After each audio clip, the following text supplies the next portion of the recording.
वन्देऽहं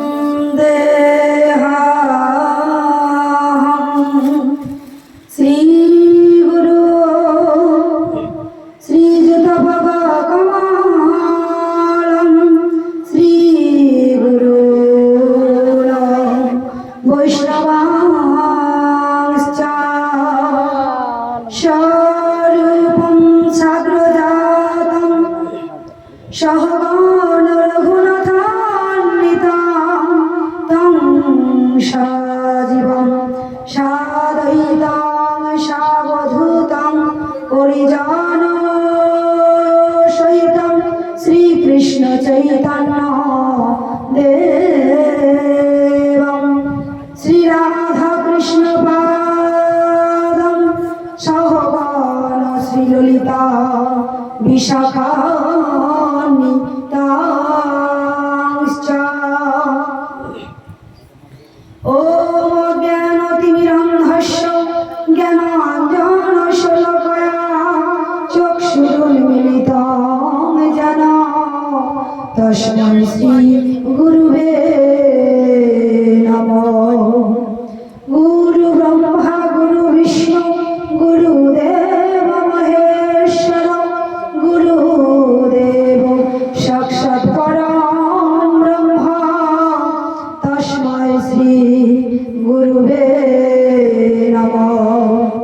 ॐ गुरुवे गौरचन्द्राय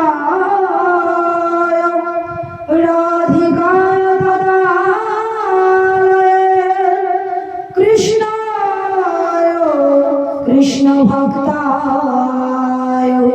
तद्भक्ताय नमो नमो। वन्दे गुरु श्रीकृष्णं कमललोचनं वल्लभी वल्लभं श्रीराधारङ्गितो विग्रहं नमोऽस्तुते।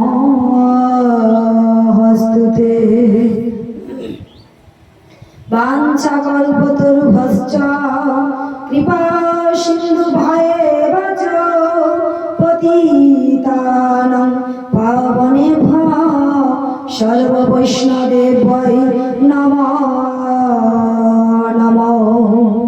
हे कृष्ण करुणार सिन्धु दीनबन्धु जगत्पति गोपीश गोपिका कान्त राधाकान्त नमोऽस्तुते। तप्त काञ्चन गौराङ्गी राधे वृन्दावनेश्वरी वृषभानुसुतं देवी तं प्रणमामि हरिप्रिये।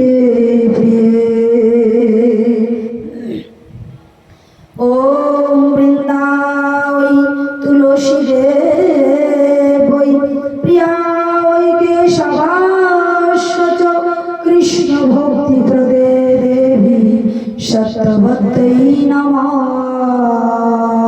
नमो। कृष्णाय वासुदेवाय हरे परमात्मने प्रणत कृष्णाय गोविन्दाय नमो नमो। जय जय श्री कृष्ण चैतन्य प्रभु नित्यानंद श्री अद्वैत गदाधर श्रीवासादि गौर भक्तवृंद। जय जय श्री रूप श्री सनातन भट्ट रघुनाथ श्रीजीव गोपाल भट्ट दास रघुनाथ। এই ছয় গোসাইয়ের করি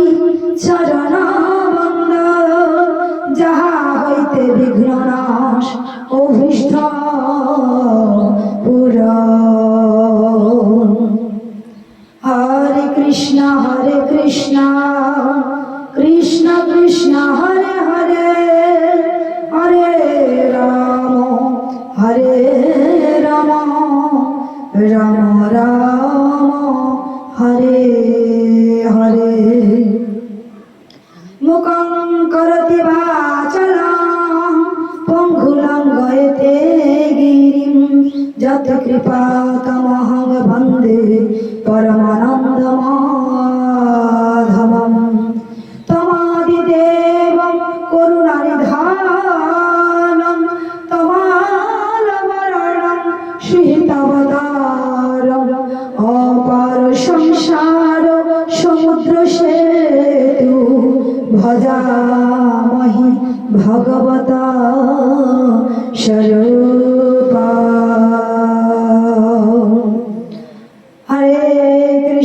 হরে কৃষ্ণ কৃষ্ণ কৃষ্ণ হরে হরে হরে রাম রাম রাম হরে হরে ওম সরস্বত্যে মহাভাগ্যে বিদ্যে কমলে রচনে বিশ্বরূপে বিশ্বলক্ষ্মী বিদ্যাং দেহি নমস্তুতে ওম সর্বস্ব ভরজাস্মি পদ্মে পদ্মালয়ে শুভে সর্বত্র পাহি মাং দেবী মহালক্ষ্মী নমস্তুতে ওম নমঃ সর্বমঙ্গলে মঙ্গলে শিবে সর্বার্থ সাধিকে শরণ্যে ত্র্যম্বকে গৌরী নারায়ণী নমস্তুতে শ্রী গুরুদেব শ্রী গুরুদেব শ্রী গুরুদেব রাধে রাধে নিতাই গৌরনাথ প্রেমানন্দ বল হরি হরি বল গুরু কৃপা হি কেবল গুরু কৃপা হি কেবল গুরু কৃপা হি কেবল গুরু কৃপা হি কেবল গুরু ব্রহ্মা গুরু বিষ্ণু গুরুদেব মহেশ্বর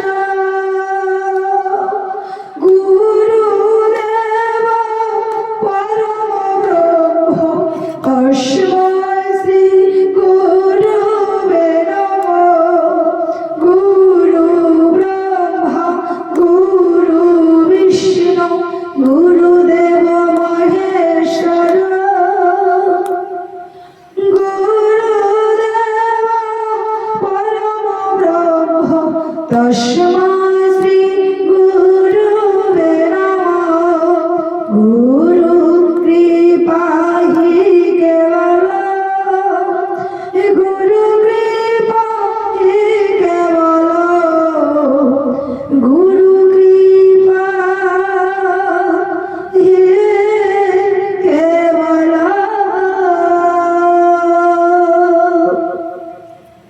জয় রাধে শ্রী রাধে সর্বপ্রথমে প্রণামে জানাই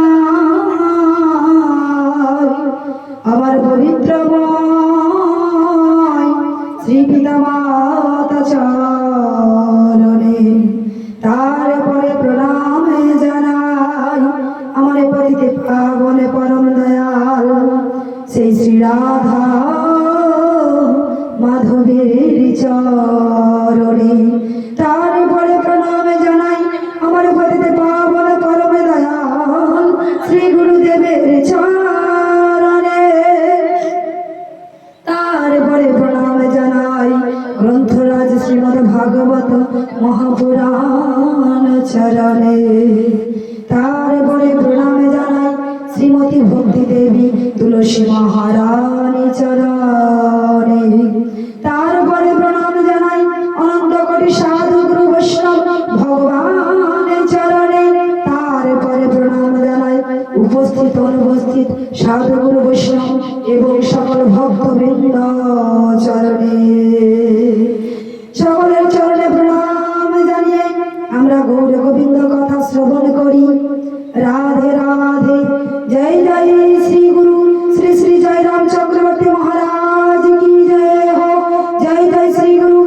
कृष्णचंद्र महाराज की जय हो। श्री गुरु निताय गौर शिरनाथ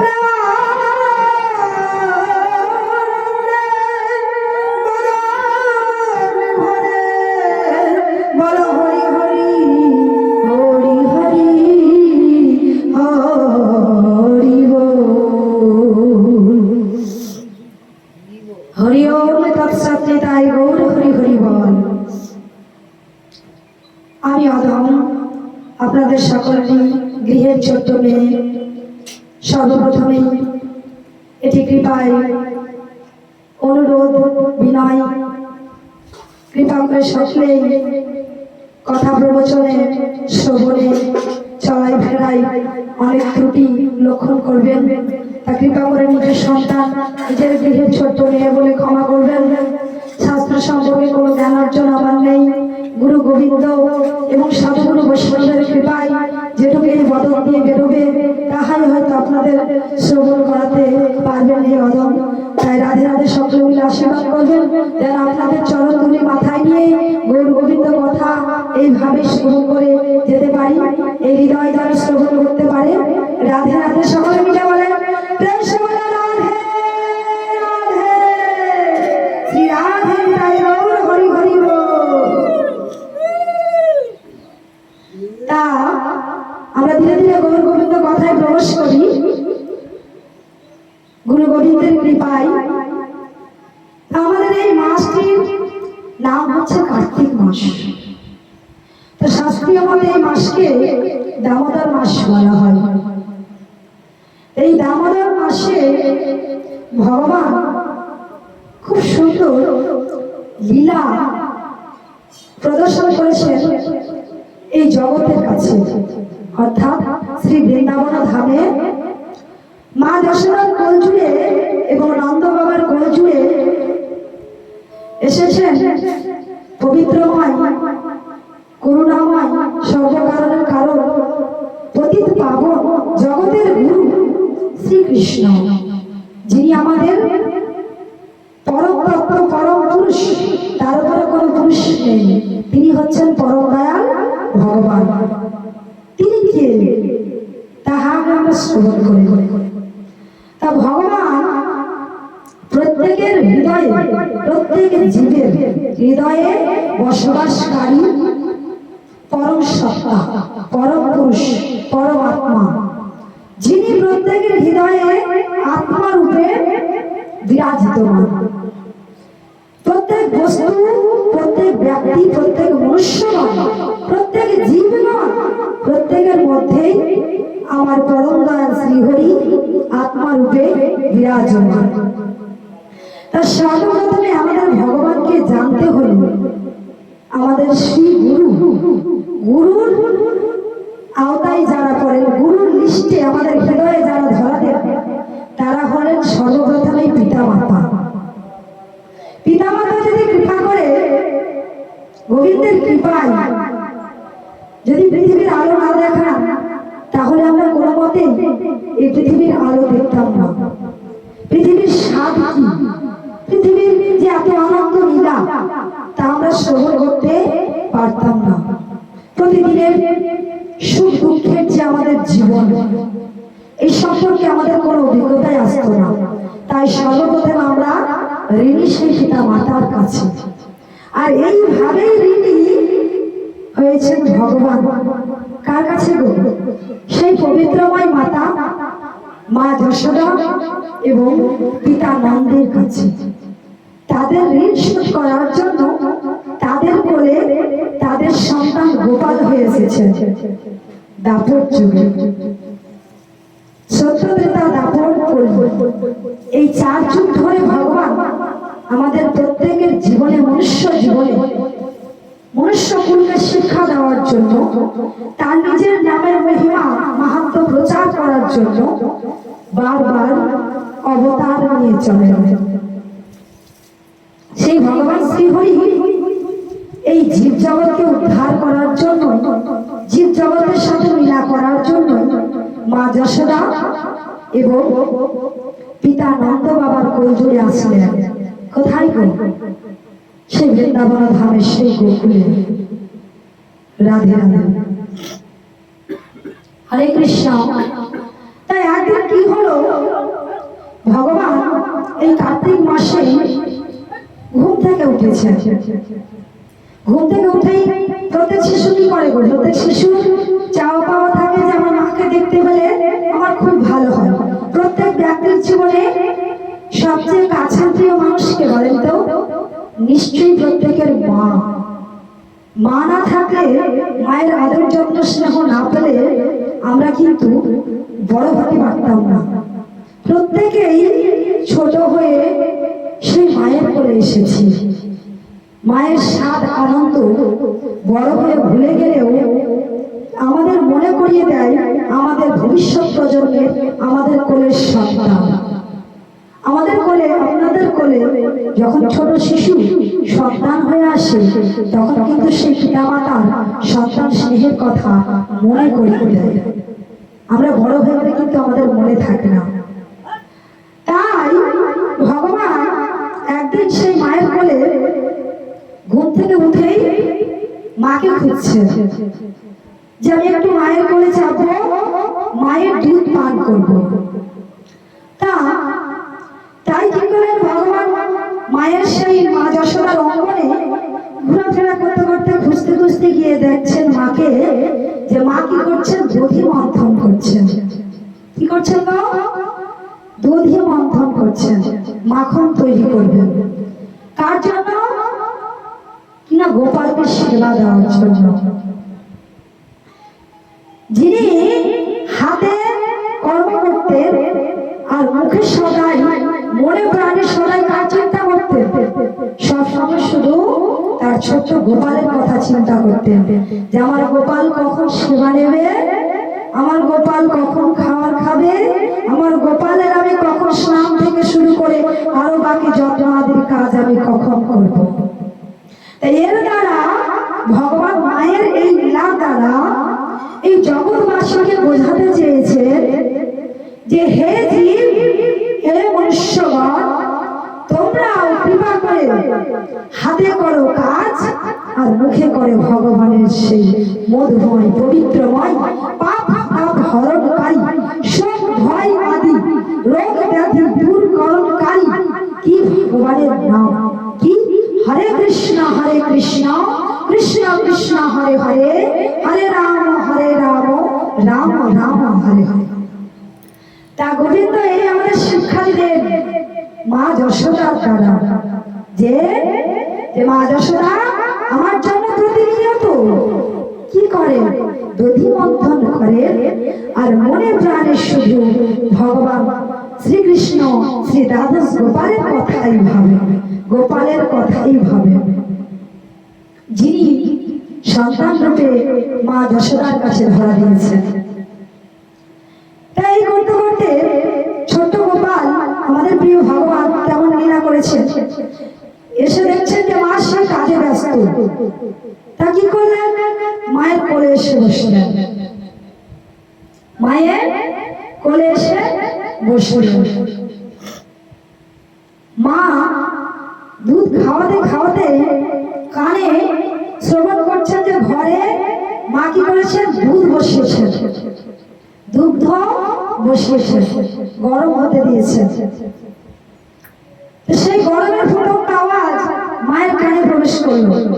ইস, দুধটা তো উঠলে পড়ে যাবে, তবে তো আমার গোপালের সেবা দিতে পারবে না। দুধ করে কি করেছেন, গোপালকে কোল থেকে নামিয়ে মাটিতে বসিয়ে দিয়েছেন। বসিয়ে দৌড়েছেন সেই রান্নাঘরে। এইদিকে আমার বাবা গোপালের কিন্তু রাগে একদম গরম হয়ে গেছে। আমার মায়ের আমার দুধ সেবার থেকে রান্নাঘরের কাজই বড় হয়ে যায়, সেই দুধ গরমের কাজটাই বড় হয়ে যায়। রাগে কিন্তু লাল হয়ে গেল। প্রত্যেক শিশুরই কিন্তু হবে মা, প্রত্যেক শিশুরই কিন্তু এই অনুভূতিটা হয়। খাওয়াতে খাওয়াতে দেখবেন ছেড়ে দিলে খুব শিশুর রাগ হয়ে যায়। তা এমন অবস্থায় কি করেন ভগবান, মায়ের এই কাণ্ড দেখে যত দুধ দই আর মাখনের ভাণ্ডগুলো যে রাখা ছিল মা যশোদার গৃহে, তা সেই ভাণ্ডগুলোকে কি করলেন, একটি করে কি বলেন ফুটতে লাগলেন, ফাটাতে লাগলেন, ধরে ধরে উঠে উঠে ফাটাচ্ছে, মাটির উপরে ছেড়ে দিচ্ছে। পুরো অঙ্গনটায় মা যশোদার দধি আর মাখনে পরিপূর্ণ হয়ে গেল। এবার তো ছোট্ট গোপাল ভাবছেন যে এবার তো মায়ের লাঠির কাছে আমার উপায় নেই, মা তো আমার পেছনে লাঠি নিয়ে দৌড়বে, আমার আর গতি নেই, মা তো এবার আমাকে মারবে। রাধে রাধে। তাই তিনি কি করেন, সেই তার সত্য যুগের বন্ধু ভগবান রামলীলায় যে বানর সেনাগণ তাদেরকে কি করেন, বাঁশি বাজিয়ে ডাকলেন। আর তার যত সখা শ্রীরাম সুদাম রাম সুদাম সবাইকে কি করলেন, ডেকে নিলেন।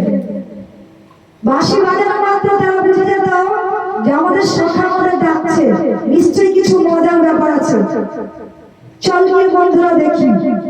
তা সকলে এসে দেখছেন যে পুরো অঙ্গন জুড়ে মাখন আর দধি আর সবকিছু বন্যা বইছে।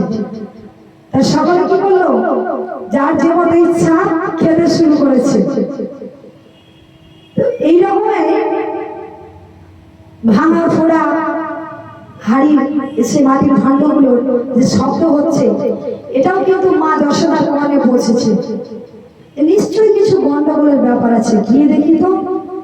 মা কিন্তু একটি লাঠি নিয়ে ঝাঁপে, পায়ের নুপুরের শব্দ মায়ের, খুব সুন্দর করে নুপুর পড়েছেন মা, তখন মা পড়তেন তখনকার মায়েরা। তা সেই মা তো নন্দরানী, নুপুরের ধ্বনি যাতে তার গোপাল না শ্রবণ করতে পারে তার জন্য খুব চুপি চুপি চুপি চুপি গুটি গুটি পায়ে ধীরে ধীরে এগোচ্ছে। এগিয়ে গিয়ে দেখে তো সেই বিশাল কাণ্ড, এদিকে মায়ের নুপুরের শব্দের আওয়াজ এদেরও কানে প্রবেশ করেছে। শিশুগণ, বন্ধু বান্ধবগণ ভগবানের গোপালের, আর সে বানরগণ তার তীক্ষ্ণ হয়, মানুষের আওয়াজ পেলেই পরে দূর করে পালায়। সকলে দিয়েছে ছুট, পালিয়েছে। ধরা পড়লো কে, ছোট্ট গোপাল, সে আর পালাতে পারল না। তা মা লাঠি নিয়ে এসে এই কাণ্ড দেখে গোপালের পিছু পিছু দৌড়াতে শুরু করলো।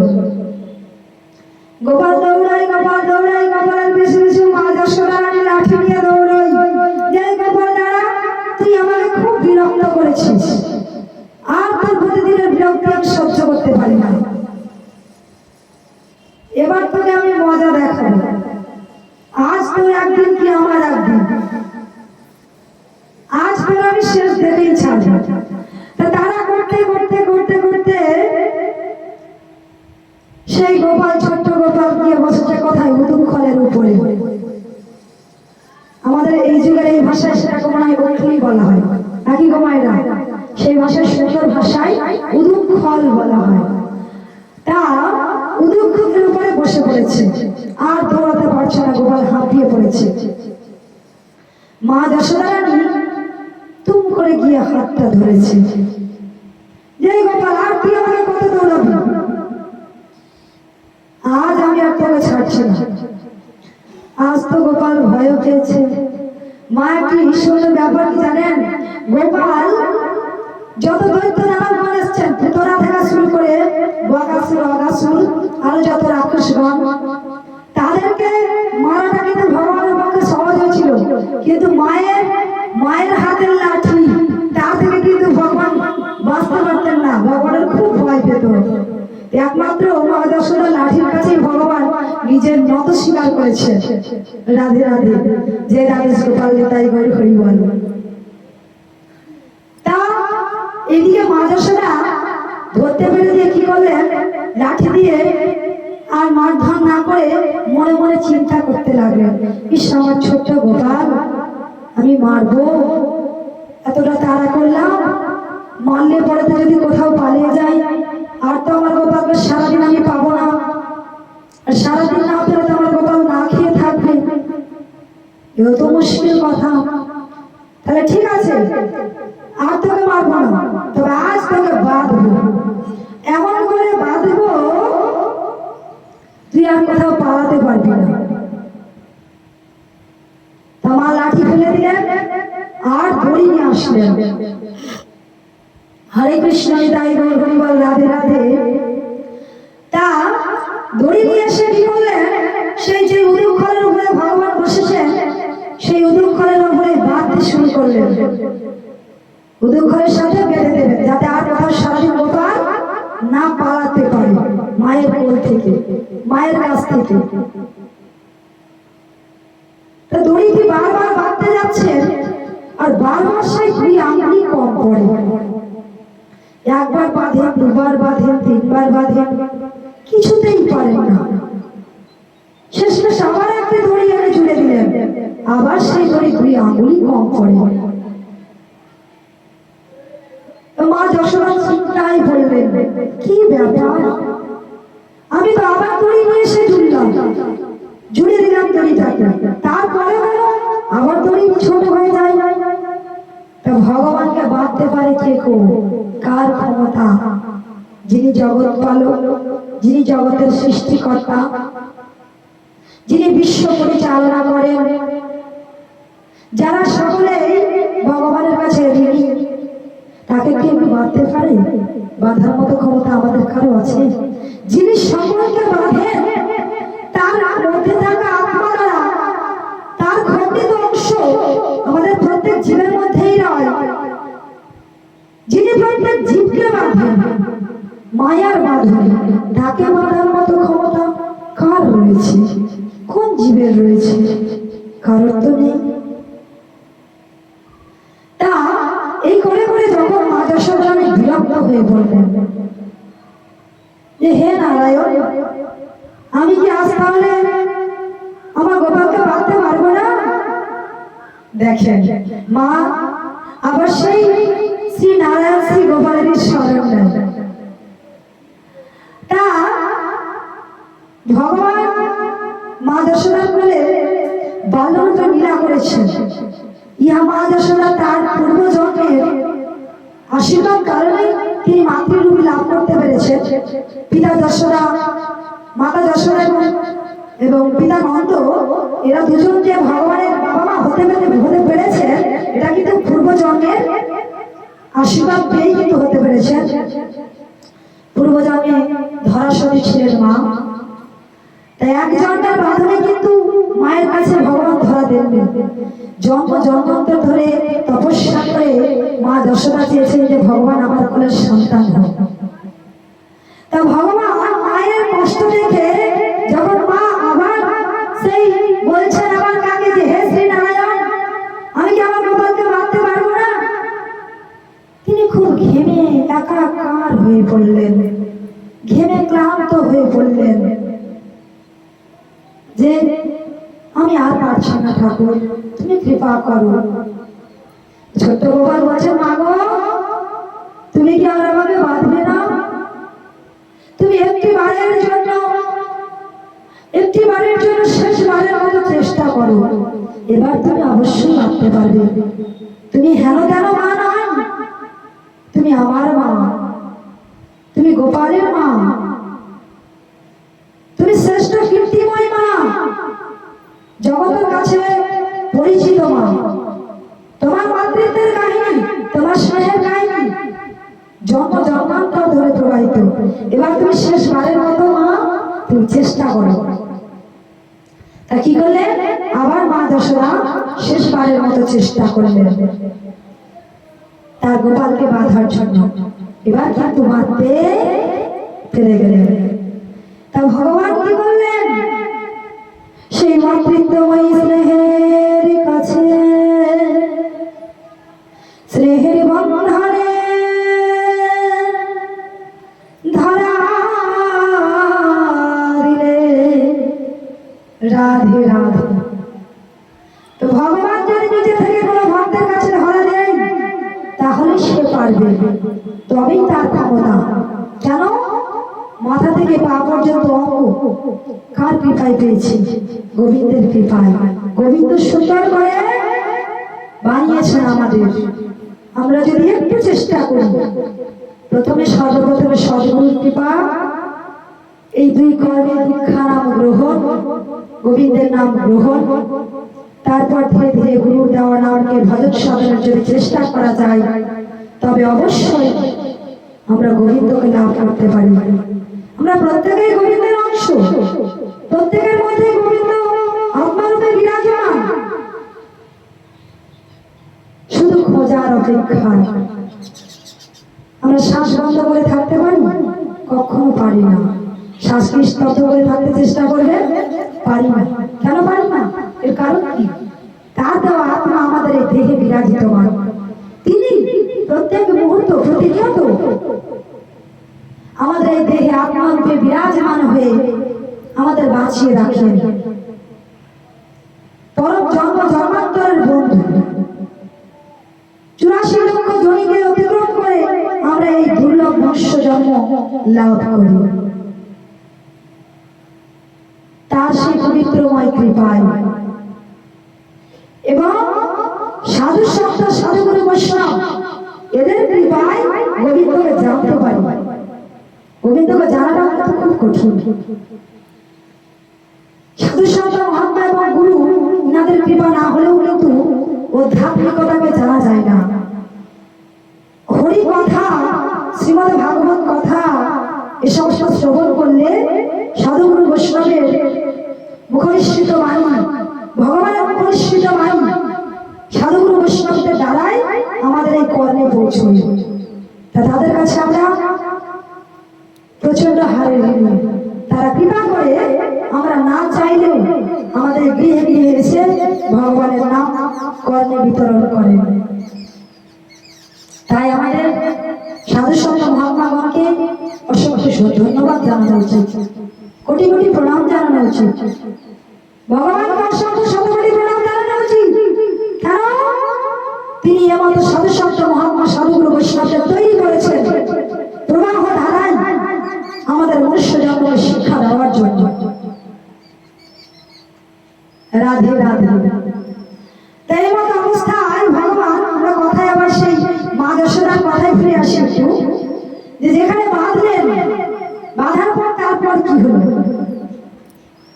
বাঁধার পর মা যশোদা কিন্তু গিয়ে ফিরলেন আবার গোপালের জন্য সেই সেবার আয়োজন করার জন্য। এদিকে গোপাল ভগবানের কাজ কিন্তু একটি নয়, প্রত্যেকটি কাজ কিন্তু ভগবানের নয়।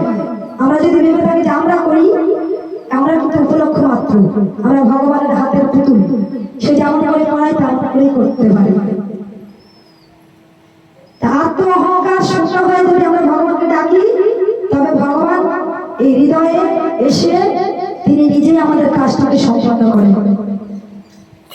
তা গোপাল কি করলেন? সেই উলুখল শহীদ টানতে টানতে টানতে, আর তিনি কিন্তু খুলছেন না। তিনি তো চাইলে খুলতে পারতেন, বাঁধনটি চাইলে ভগবান খুলতে পারতেন। তিনি সর্বকারণের কারণ, সর্বকর্তা, সর্বকর্মের উপরে সর্বধন্যময় ভগবান। তিনি চাইলে মায়ের দেওয়া বাঁধনটিকে খুলতে পারতেন, কিন্তু কেন খুলেননি? কেন খুললেন না? না করার কারণ মাতৃত্ব প্রেম, মাতৃত্ব শক্তি, মাতৃত্ব ভালোবাসাকে সম্মান জানিয়েছেন। যে না, আমার প্রেমময়ী মাতা সারাদিন আমার জন্য আমি কি সেবা দেব কি সেবা দেব না তাই ভাবতে ভাবতে ব্যস্ত হয়ে যায়। সেই মা আমাকে কষ্ট করে বাঁধতে বাঁধতে হাঁপিয়ে গিয়ে আমাকে বেঁধেছে। তা মায়ের এই প্রেমময় বাঁধন, বাৎসল্য প্রেম, শিশু প্রেম, এর থেকে আমি বেরোতে চাই না। গোবিন্দ কি বললেন? যে বাৎসল্য প্রেম, মাতৃত্ব প্রেম, আমি এই বন্ধন থেকে মুক্ত হতে চাই না। এই প্রেমের বিশাল আনন্দ, এই আনন্দ থেকে আমি বেরোতে চাই না। আর আমি এই বাঁধন আমার মা যতক্ষণ খুলে দেবে না, ততক্ষণ আমি খুলব না। তা মা যশোদার অঙ্গনে ছিল দুটি বৃক্ষ, জোড়া বৃক্ষ। এই জোড়া বৃক্ষটি ছিল রাধে রাধে কুবের পুত্র যমল অর্জুন, যমল ও অর্জুন। এই দুই কুবের পুত্রকে উদ্ধারের জন্য পূর্বান্তে বা পূর্বকল্পে নারদ মুনি অভিশাপ করেছিলেন। ইনারা সবসময় তিনিও তো মত্ত থেকেছিলেন পরনারী ভোগের আশায়, পরনারী ভোগের আশায়। আর অন্য মদমত্তা এবং ঐশ্বর্য এই সমস্ত ভোগ বিষয় যদি পূর্বের পুত্র ছিলেন ধন ঐশ্বর্যের মত্ত হয়েছিলেন। তাই তাদেরকে এই মতো অবস্থায় এক জলাশয় স্নান করতে দেখে নারদ মুনি অভিশাপ দিয়েছিলেন যে হে কুলের পুত্র, তোমরা এত আত্ম অহংকারী, তোমাদের এত ধন ঐশ্বর্যের অহংকার, তোমরা পরনারীকে ভোগের ইচ্ছা রাখো, তোমাদেরকে অভিশাপ করলাম তোমরা বৃক্ষ হয়ে বৃক্ষ জমিতে জন্ম লাভ করো। অভিশাপ দেওয়া মাত্রই কিন্তু এদিকে নারদ মুনি এবং যমলোচন এদের দুই ভাইয়েরও জ্ঞান ফিরে এলো যে আমরা কি পাপ পরকীয়া কাজে লিপ্ত হয়ে পড়েছি। হে গৌরহরি, আমরা তো মহাপাপ করে ফেলেছি। তা আমার এই ভাগবতে অন্তরে রসান্তরে একটি সুন্দর কথা বিশ্লেষণ করেছেন। এই কথাটি বোঝাতে গিয়ে তা আপনার কাছে শ্রবণ করি। রাধে রাধে। তাই এই পরকীয়া সম্পর্ক অর্থাৎ পরনারীকে ভোগ এবং পরপুরুষকে ভোগ, এর দ্বারা কিন্তু এখানে বিশেষ কিছু বিশ্লেষণ করেছেন ভগবান, যে পরের দেহকে ভোগ করা শুধু পর সহবাস নয়, পর সঙ্গে সংস্পর্শে পর সহবাস নয়, এর সাথে আরো কিছু আলোচনা করেছেন, যেমন যে আমাদের আহার সম্পর্কে আমরা কি করি, রজগুণ তমগুণ গ্রহণ করি খাদ্য থেকে। যেমন পেঁয়াজ রসুন এবং অন্য জীবাদিকে হত্যা করে যে গ্রহণ করা, যেটিকে আমরা মাছ মাংস বলে থাকি। জানি তাই গৌরহরি কেউ কিছু মনে করবেন না কথাই শ্রবণে। তা অন্য জীবকে হত্যা করে ভোগ করা, ইহাও কিন্তু পরদেহকে ভোগ করার সমান। পর সহবাসকে ভোগ করা, পর স্ত্রী পরপুরুষকে ভোগ করা এবং পর দেহকে ভোগ করা, ইহা কিন্তু তার মধ্যেই পড়ে। রাধে রাধে। তা ভগবান এখানে এই বর্ণনা দ্বারা বোঝাতে চেয়েছেন যে শরীর, যে শরীরে তোমরা অন্য কাউকে ভক্ষণ করো, তার মধ্যেও তো আমার দেওয়া আত্মা রয়, আত্মা থাকে। যে জীবটি কে হত্যা করে আমরা গ্রহণ করি বা জীবগণ গ্রহণ করে মনুষ্যগণ, ইয়া তো পশুদের খাওয়া, তবু মনুষ্যগণ গ্রহণ করে। এর দ্বারা কিসের ভাগী হয়? রজ এবং তমগুণ এবং মহা পাপের থেকে পাপের ভাগী হয়ে যায়। কেন?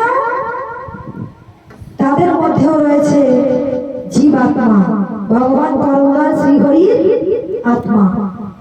একান্তরে আত্মাকে হত্যা করা হয়, তারপর অন্যের জীবকে, অন্যের দেহকে, অন্য জীবাত্মার দেহকে ভোগ করা হয়। এই দেহটি কি আপনার? প্রত্যেকেই ভাববেন, যারা শ্রবণ করছেন আগত অনাগত প্রত্যেক ভক্তবৃন্দই বিচার বিশ্লেষণ করে ভাববেন নিজে নিজেই, যে পরের দেহকে যে আমরা ভোগ করে চলি প্রতিনিয়ত, তো আপনার দেহটি কি আপনার? আপনার দেহটি আপনার নয়, উপলক্ষ মাত্র আপনার পোশাক। আপনার দেহটি কি আত্মাকে পরিচালনা করতে পারে? কখনোই নয়। আত্মা অর্থাৎ ভগবান পরমাত্মা পরমেশ্বরের অংশ, সেই আত্মা দেহকে পরিচালনা করে, কিন্তু দেহ আত্মাকে পরিচালনা করতে পারে না। আমাদের সমাজে আমরা অনেকেই প্রবাদ প্রতিষ্ঠা করে ফেলি যে যাহা দেব অঙ্গে তাহাই যাবে সঙ্গে। এমতো কথা শাস্ত্রে, আমি ছোট মানুষ, যা শ্রবণ করেছি কোথাও যে এমতো কথা কোথাও লেখা নেই যে আপনি যাহা দেবেন অঙ্গে তাহা যাবে সঙ্গে। ইহা কিন্তু এই জগতের বানানো কথা। এটাই গৌর হরি বল, রাধে রাধে। তাই এই শরীরটি যখন আপনার নয়, শরীরটি যখন নিজের কোনো ক্ষমতাই নেই, আপনার এই শরীরটি যখন আত্মা ছেড়ে দেবে, অর্থাৎ আত্মাটি যখন শরীরটিকে ছেড়ে বেরিয়ে যাবে, তখন সে নতুন পোশাক ধারণ করবে। আপনার দেহটি পড়ে থাকবে এই ধরায়। যদি এই মাটির মধ্যে ফেলে দেওয়া হয় তাহলে কি হবে এই দেহটির দশা? মাটির কীট পতঙ্গ ইনারা বলবেন, এই জীব জন্তু জানোয়ারগণ বলবেন যে এই তোমার দেহটি আমার হয়ে যাক, আমরা ভক্ষণ করি। কৃমিকীট পতঙ্গগণ এরা বলবেন যে এই দেহটি আমাদের হয়ে যায়। আর মৃত পশু ভক্ষণকারী কুকুর শিকাল এরা বলবেন যে আমরা ছিঁড়ে খাই। আর যদি অগ্নির উপরে অগ্নির মধ্যে জ্বালানো হয় তাহলে আগুন বলবে যে তোমার এই দেহটিকে আমি পুড়িয়ে ছাই করি। এই দেহটি তো আপনার স্থায়িত্ব নয়, জন্ম জন্মান্তরে পোশাক মাত্র। আত্মা দেহকে পরিবর্তন করে চলে। কি মা তাই নয়? তাই ঠিক নয় কি? আমাদের আগে কি হবে? অবশ্যই মৃত্যু হবে, অনিবার্য। আমরা ভগবান গুরু গোবিন্দ পিতামাতার কৃপায় এই দুর্লভ জন্মটা পেয়েছি মাত্র। সাধু সন্তদের কৃপা হওয়া দুর্লভ জন্মের আশ, দুর্লভ জন্মের ভাগ্য। এই জন্ম যখন আমাদের, মৃত্যু অবশ্যই হবে। জন্ম আছে যার, মৃত্যু আছে অবশ্যই তার। আমরা তো একদিন মরবো, কখন মরবো তার কোনো সময় ঠিক আছে? কোনো সময় ঠিক নেই, কে কখন চলে যাব। তথাপি আমরা বলি এই এখন সময় হয়নি, হরি কথা বলার আমাদের সময় হয়নি। বার্ধক্য, বৃদ্ধ, বুড়ো বয়স আমাদের জীবনে আসবে কিনা আদৌ আমরা জানি? কেউ জানি কি? কেউ জানি না। তথাপি এত পূর্ণাঙ্গ অঙ্গ ভগবান দিয়েছেন আমাদের।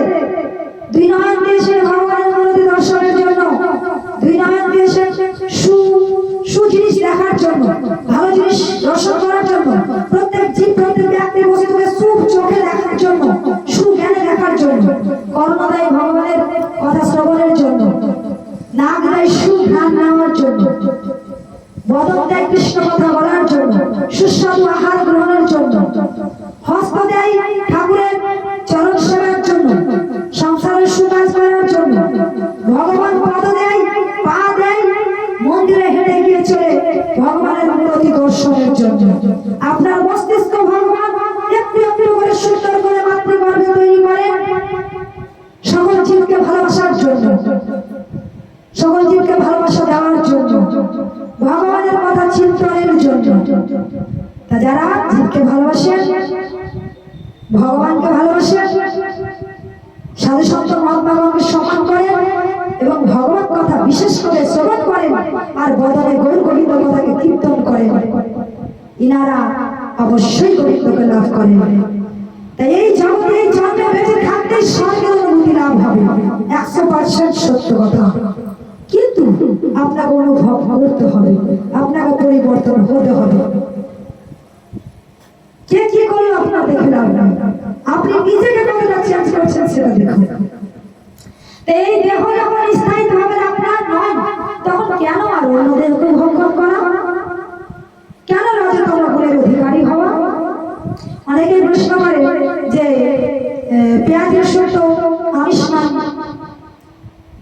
হ্যাঁ, পেঁয়াজ রসুন আমিষ নয়, ইহা গ্রহণ করলে সাধু বৈষ্ণবরা ইহাকে কেন ত্যাগ করে? ইহার মধ্যে কি রয়েছে? রজতম গুণ রয়েছে, যা গ্রহণ করলে কি হয়? রাগ আসে, অহংকার আসে, শরীরের মধ্যে উত্তেজনা বৃদ্ধি পায়।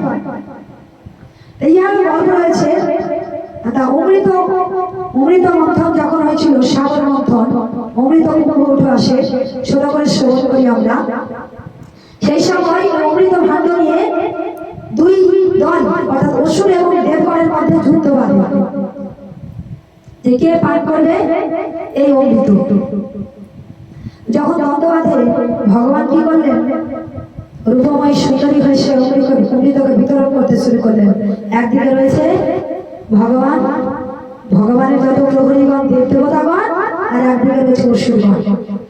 তা ভগবান তো অন্তর্যামী, তিনি যাকে জেতান, যাকে জয় করেন, তার পরাজয় নেই, ইহা অবশ্যমূলক কথা। তো ভগবান বুঝতে পারলেন, দেবগণের দিক থেকে শুরু করলেন, কুশক্তিকে যদি অমরত্ব দেওয়া যায় পৃথিবী টিকবে, বাবা মায়েরা টিকবে? টিকবে না। ওষুধের যদি অমরত্ব দেওয়া যায় পৃথিবীটাকে টিকিয়ে রাখবে তারা? কুশক্তিতে ভর্তি হয়ে যাবে, খারাপ কুকাজ এ সমস্যাতে ভর্তি হয়ে যাবে। তাই ভগবান কি করলেন? দেবগণের দিক দিয়েই অমৃত পান করাতে শুরু করলেন। সেই লাইনে ওষুধের দুজন রাহু এবং কেতু এসে দাঁড়িয়ে পড়লেন। তা অমৃত কিন্তু পান করে নেন। ভগবান অন্তর্যামী কিন্তু বুঝতে পারলেন যে ইনারা দেবগণ নয়, দানব দত্ত অসুর। যারা মাত্র কি করলেন? চক্র দিয়ে গলাটিকে কেটে দিলেন। সেই রক্ত তাহা অমৃত হলেও যেহেতু অসুর পান করেছেন, অসুরত্ব শক্তি, তেজময় শক্তি, কুশক্তি, কুরক্ত মাটিতে পড়লে পরে তার থেকে পেঁয়াজ রসুন এর সৃষ্টি হয়। তা এই পেঁয়াজ রসুন যেহেতু আসরিক শক্তিকে অর্জন করে, কুশক্তি, আত্মঅহংকার, হিংসা, পরহিংসা, এগুলো এই সমস্ত জিনিস কি হয়? সেই রজতম গুণের মধ্যে প্রবেশ করে থাকে। জীব হত্যা থেকে শুরু করে পেঁয়াজ রসুনের মধ্যে যেটি আহার গ্রহণ করলে, যেটি গ্রহণ করলে, এই রজতমযুক্ত আহার গ্রহণ করলে মস্তিষ্ক কি হবে? বুদ্ধিভ্রষ্ট হবে, রাগের উৎপত্তি হবে, তখন আপনার সংসারে মিছামিছি অশান্তির সৃষ্টি হবে। তা সাধু সন্ত মহাত্মাগণ এটিকে ত্যাগ বর্জন এই কারণে করে। এখানে যদি একজন সাধু মহাত্মা আসেন আমাদের সামনে, তিনি যদি আমাদেরকে বকাবকি করেন, রাগ দেখান, হিংসা করেন, এটি কি আমরা মেনে নেবেন? কেউ সদাই প্রশ্ন করবেন যে সাধু সন্ত মহাত্মা হয়েছে আবার নিজেকে চেঞ্জ করতে পারে না, বলবেন না বাবা? অবশ্যই বলবেন। সাধু সন্তগণ এই কারণেই রজতম গুণ, পশু হত্যা, ইহা সমস্তকে ত্যাগ করে সাত্বিক আহার গ্রহণ করেন, সাধু পথ অবলম্বন করেন। তাই কৃপা করে অন্য কোনো জীবের প্রতি হিংসা নয়, অন্য কোনো পরস্বামী পর স্ত্রীর প্রতি লোভ নয়। যে লোভের কারণে কি হলো? পর স্ত্রীকে লোভ করার কারণে কি হলো? জনরজ্জুনের কুবের পুত্র হয়েও বৃক্ষ হতে হলো। জয়তাই গৌর হল। তা কি করলেন? বৃক্ষ অবতার নিলেন, সঙ্গে সঙ্গে বৃক্ষ হয়ে গেলেন। তখন আবার মুক্তির রাস্তা কামনা করতে লাগলেন। হে মুনিবর, হে নারদ মুনি, কৃপা করে আমাদের মুক্তির রাস্তা বলে দাও।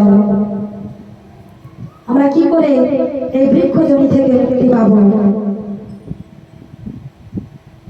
তখন নারদ মুনি বললেন যে ভগবান শ্রীকৃষ্ণ, ভগবান শ্রী হরি, শ্রী নারায়ণ স্বয়ং দাপর যুগে লীলা করার জন্য আসবে।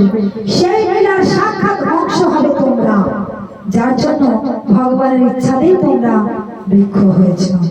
রাধে রাধে। তা ভগবান সেই উদুক্ষরে মায়ের দ্বারা বন্ধিত দড়িতে, মায়ের মাতৃত্বের কাছে বন্ধিত হয়ে উদুক্ষণ শুদ্ধ দড়ি টানতে টানতে টানতে নিয়ে গিয়ে সেই মায়ের অঙ্গনে সেই বৃক্ষর মাঝখান দিয়ে প্রবেশ করেছে। দুই দিকে দুই বৃক্ষ, জোড়া লাগা বৃক্ষ কিন্তু হয় না, দুই দিকে দুই বৃক্ষ, জমল অর্জুন সেই বৃক্ষের ফাঁক দিয়ে সেই উদুক্ষণ সহিত দড়ি দিয়ে বেরিয়ে গেছে। আর উদুক্ষণটি কি হয়েছে? বেড়া করে আটকে গেছে দুই গাছের পেছনে, টান দিচ্ছেন ভগবান শ্রী হরি শ্রীকৃষ্ণ শ্রী গোপাল পরম দয়াল কিভাবে জীবের উদ্ধার করেন দেখেন। ভগবান কিভাবে আমাদেরকে কৃপা করেন, নিজে গিয়ে নিজে এসে। তা গোপাল কি করলেন, সেই দড়ি বন্ধিত উদকর্ষণকে টানতে লাগলেন, টানতে লাগলেন, টানতে লাগলেন গাছের ফাঁক দিয়ে। টানতে টানতে টানতে এক সময় গাছ দুটো ভেঙে পড়ল। জঙ্গলের ঝোঁক বৃক্ষজনি থেকে মুক্তি লাভ করল। মুক্তি লাভ করে সে বৈকুণ্ঠ ধামে ফিরে গেলেন। তো ভগবানের লীলামা বোঝা দায় বোঝাবার, ভগবানের লীলা শ্রবণ কীর্তন ইহা হয়তো আমাদের বদনে আসে, তবু তথাপি আমাদের সাধু বৈষ্ণবের কৃপা ছাড়া কিন্তু সম্ভব নয়। প্রথমে আপনার দেহতরি শুদ্ধ করতে হলে, যতক্ষণ আপনি দীক্ষা নেবেন না আপনার দেহতরি শুদ্ধ হয় না। তাই কৃপা করে প্রত্যেক ব্যক্তি, প্রত্যেক মনুষ্যমান যারা শ্রবণ করছেন, যে যেখানেই থাকবেন, পরিবার পরিজন সকলকে চেষ্টা করবেন দীক্ষার অঙ্গনে নিয়ে আসার, সাধু বৈষ্ণবের কৃপায় নিয়ে আসার। সাধু বৈষ্ণবের কৃপা না পেলে, গুরুর দীক্ষা কর্ণে না প্রবেশ করলে আপনার দেহতরি, আপনার আত্মার অন্ধকার, এই যে মায়ার জগতে ডুবে রয়েছে আমরা, ইহা ভেদ আপনি কিছুতেই করতে পারবেন না। আর এই মায়ার বন্ধন ভেদ না করতে পারলে জন্ম জন্মান্তর আপনার আসার যাওয়াই সার, গোবিন্দকে আর জানা হবে না। তাই সর্বপ্রথম কাজ আমাদের দীক্ষা নেওয়া। শ্রী রাধেশ্যামী তাই গৌর হরি হরি বল, হরে কৃষ্ণ। তার একটু কৃষ্ণ নাম বদনে গিয়ে তারপর কিছু আর কথা শ্রবণ করে এই কথার বিশ্রাম দেব। আবার একটু পরে আমার ভক্তময় টিম আসবেন, কীর্তনের দল, আমার প্রিয় দল, তারা এসে ভজন কীর্তন গাইবেন, শ্রবণ করবেন, কেউ যাবেন না, খুব আনন্দ দেবেন আপনাদের। রাধে রাধে। হরে কৃষ্ণ হরে কৃষ্ণ কৃষ্ণ কৃষ্ণ হরে হরে হরে রাম হরে রাম রাম রাম রাম হরে হরে হরে কৃষ্ণ হরে কৃষ্ণ কৃষ্ণ কৃষ্ণ হরে হরে হরে রাম হরে রাম রাম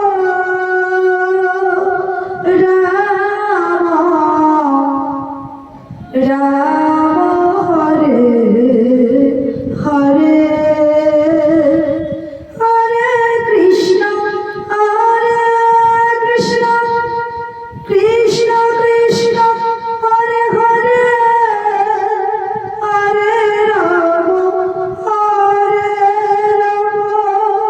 রাম রাম রাম হরে হরে হরে কৃষ্ণ হরে কৃষ্ণ কৃষ্ণ কৃষ্ণ হরে হরে হরে রাম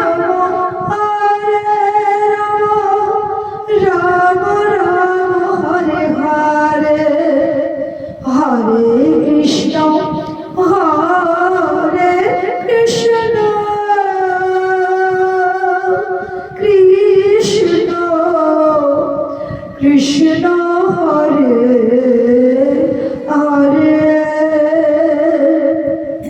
হরে রাম হরে রাম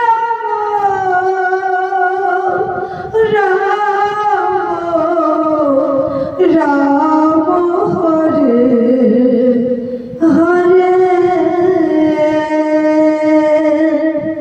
শ্রী রাধে রাধে তাই গৌর হরি হরি বল।